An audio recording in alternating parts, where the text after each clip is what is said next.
porque, Deus ó, eu do vou te céu. falar, 2015 nós passamos por uma crise de gestão hídrica, não é crise hídrica, não é culpa do São Pedro, não é nada. Uma crise de gestão hídrica em 2014, né? Ela começou 13, 14, 15, né? Nós tivemos essa crise. Nós começamos o monitoramento na Billings e na Guarapiranga nesse ano de 2015. Aí o que aconteceu? Nós já apontamos tudo o que estava acontecendo. Olha, para você ter água, você precisa de floresta. A gente tem uma máxima que a gente fala que sem floresta não tem água, tá? Nós não aprendemos nada, né? Porque nós estamos agora em 2021 com os reservatórios mais baixos nessa época do ano do que nós tínhamos em 2014 e 2015, tá? Com tudo que a gente já tinha apontado, né, para essa questão dos reservatórios, e não foi feito, por exemplo, o monitoramento constante pelos órgãos específicos, a fiscalização integrada, uma política de habitação efetiva que não deixasse que as pessoas fossem ocupar áreas de mananciais. Então, nós temos hoje, o que nós estamos passando hoje é um reflexo do não cumprimento dessas legislações, tá? Porque tanto o reservatório Billings como o reservatório Guarapiranga têm leis específicas. Sim. E que essas leis, se elas fossem cumpridas, nós teríamos uma situação diferente para esses reservatórios. Então, assim, não adianta nada a gente começar a fazer a captação de água, trazer água cada vez mais longe para a região metropolitana de São Paulo, se a gente não está cuidando do nosso manancial. Exatamente. Entendeu? Sim. Nós tínhamos condições de manter os nossos mananciais produzindo água. E ao mesmo tempo que vocês estão fazendo os estudos nos rios e aquilo que já está poluído, para ver se existe uma salvação para aquilo. Exato. Vocês também estão pensando ali no reservatório de falar assim, olha, gente, acabou isso aqui, a gente não vai conseguir reutilizar isso aqui. Exatamente. Então a gente criou assim uma situação, né? Tem até quem estiver assistindo aí, gente, assista um documentário que chama Entre Rios, tá? É muito legal. E esse documentário mostra como que aconteceu essa ocupação das cidades às margens dos rios e como é que as pessoas foram ocupando essas margens sem respeitar o rio. Então, nós temos as enchentes, quando dão, por exemplo, é por conta disso. Quando nós não temos água, é porque você tirou a vegetação que poderia trazer essa água para a gente. Então, nós temos que pensar nisso também. Então, quando a gente fala de uma pandemia que a gente vai ter que mudar radicalmente nossas ações, nós também falamos da questão da água, que também nós vamos ter que mudar essas ações. A gente não pode mais ter esse consumo desenfreado. Será que a gente vai precisar chegar na escassez da água para poder pensar nisso? Eu espero que não, né? Porque é muito doído. Porque a pandemia a gente teve que passar por isso, viver na pele ali para poder aprender alguma coisa. Eu espero que a gente aprenda de outra maneira, né? Eu espero que a pandemia tenha sido uma lição importante e que nós possamos aprender de maneira diferente essa relação com o ambiente, né? Porque, na realidade, se você não tem um ambiente de qualidade, você não tem saúde de qualidade. E volto a falar, nós não precisamos trazer água de longe, porque nós temos aqui na região do ABC, por exemplo, mananciais importantíssimos como o reservatório Billings, que tem capacidade de fazer o quê? De fazer a gente ter água de qualidade. Sim. Só que você não pode jogar esgoto nessa água. Só que você não pode jogar lixo nessa água. Então a primeira parte seria você cuidar ali para que não tenha essa contaminação. E para que tudo ali seja preservado, para que tenha água. Isso. E ao mesmo tempo você tem que cuidar ali do rio, que é onde passa o esgoto, para ver se esse rio também tem a reutilização. Exatamente. Que é o que acontece, acho que no Rio Pinheiros, que eu acho que o governador estava tentando fazer alguma coisa. Isso. O projeto do novo Rio Pinheiros é um projeto que, se ele for feito de acordo com o que está no projeto, é excelente.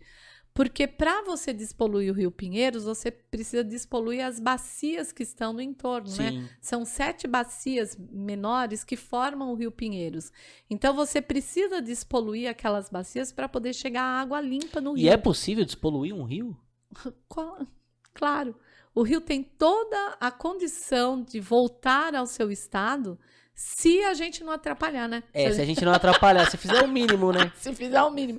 Não, nós estamos conversando aqui hoje, mas nós tivemos segunda, terça e quarta uma série de discussões com esse grupo que eu falo de eventos extremos sobre a escassez de água aqui na região metropolitana. Então foram vários profissionais que vieram e falaram isso. O que eu estou te falando aqui é o que aconteceu esses 3 dias, tá?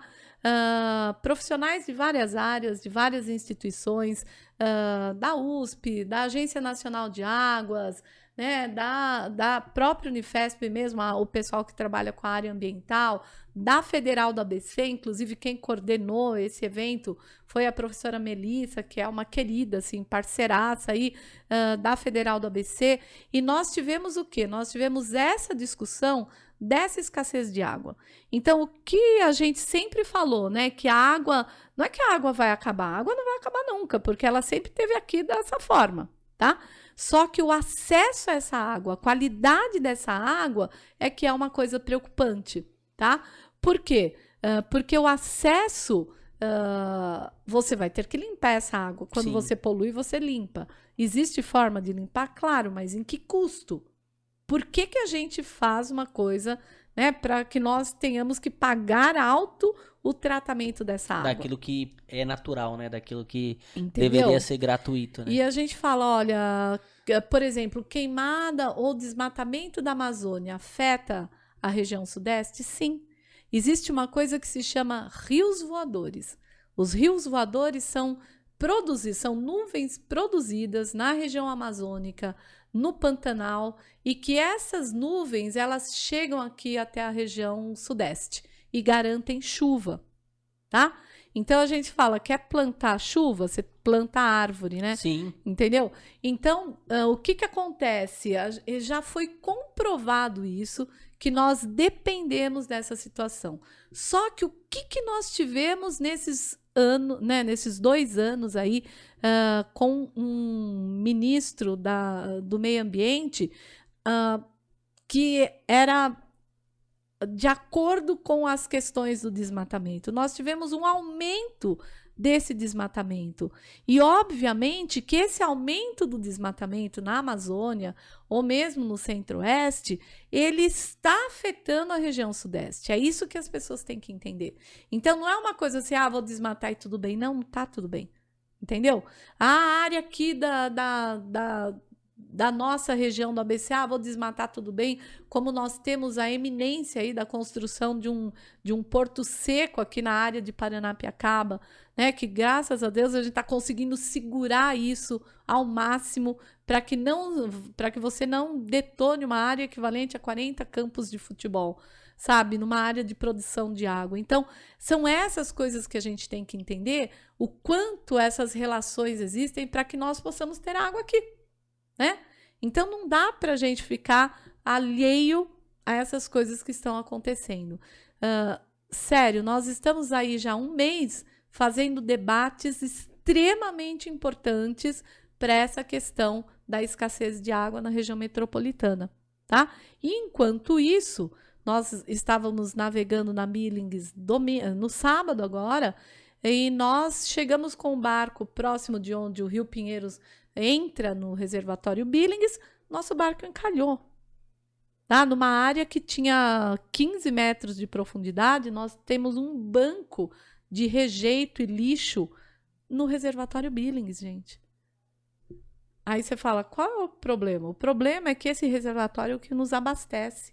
Então, quando você perde a profundidade do reservatório, você perde a capacidade que ele tem de armazenamento de água. E aí você perde a possibilidade de você ter água para distribuição, para abastecimento das pessoas, entendem? Sim, então, é isso que nós temos que entender e é isso que é tão polêmico e que a gente tem que prestar muita atenção.